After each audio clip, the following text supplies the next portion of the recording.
The keys with the audience survey are to be brief and to the point and to make replying to the survey as user-friendly for the responders. Now, we have 4 types of questions that we can ask during an audience survey. Number 1, the fixed alternative question. 2, the scale question. 3, the multiple response question. And 4, the open-ended question. The fixed alternative question offers a fixed choice between 2 alternatives.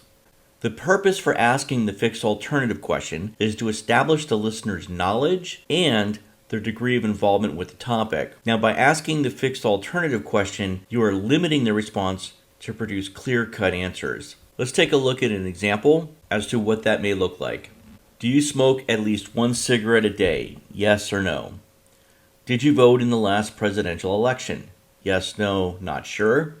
Do you spend more than $50 a week on gasoline for your car? Yes, no, not sure. Should public elementary schools not offer physical education courses? Yes or no?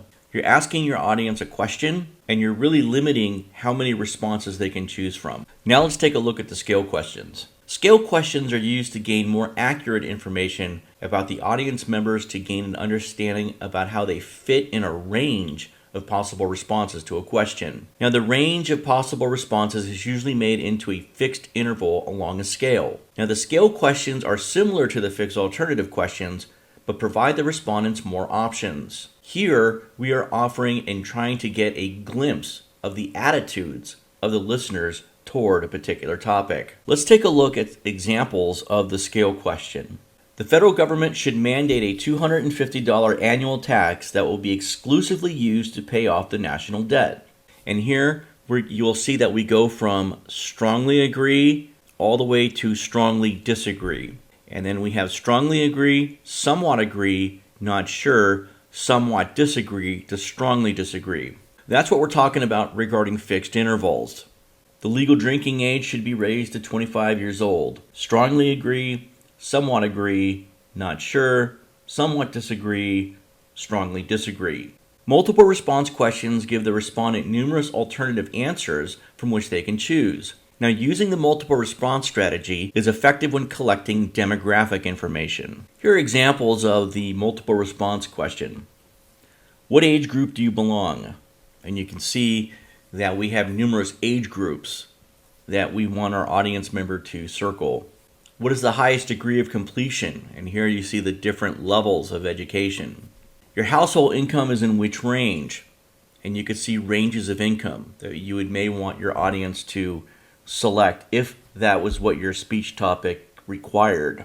The final type of question we can ask are open-ended questions. And here, you ask a question, and this allows the respondent to answer freely. We have a couple of challenges here. You may ask a particular question, and your audience member may be on task and answer that question specifically. They may have experience, expertise, and you might get a very good answer with some outstanding testimony, quotes that you can use for your message. Conversely, you may have an audience member randomly write different things that have nothing to do with your question, and so therefore you have to really screen out these responses. So here are some examples of an open-ended question.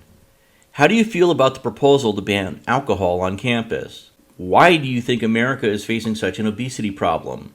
Do you feel video games contribute to the high absenteeism in your speech class? So now let's take a look at a sample audience survey that was crafted for a speech pertaining to diabetes. It is absolutely important that the questions you ask on your survey specifically pertain to your specific purpose. So here we have the example of a fixed alternative. Are you male or female? Do you have diabetes? Do you know anyone who does have diabetes? If yes, is that person related to you? Is diabetes the 6th leading cause of death in the United States? So those are our fixed alternative questions. Scale questions look like, do you agree or disagree with this statement? Diabetes can cause serious health complications, including heart disease, blindness, kidney failure, and lower extremity amputations. And notice that we have the fixed interval, all the way from strongly agree to strongly disagree. Your center is undecided. Here we go, somewhat agree, somewhat disagree. Can diabetes be prevented?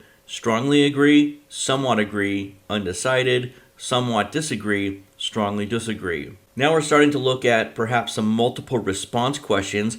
How many different types of diabetes exist? You got a box for 1, 2, 3, 4, and 5.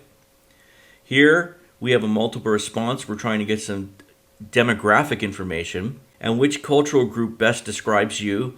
We have African American, Asian, Hispanic, Native American, white non-Hispanic, Pacific Islander, declined to state. And you could see here at the bottom, we have 3 open-ended questions.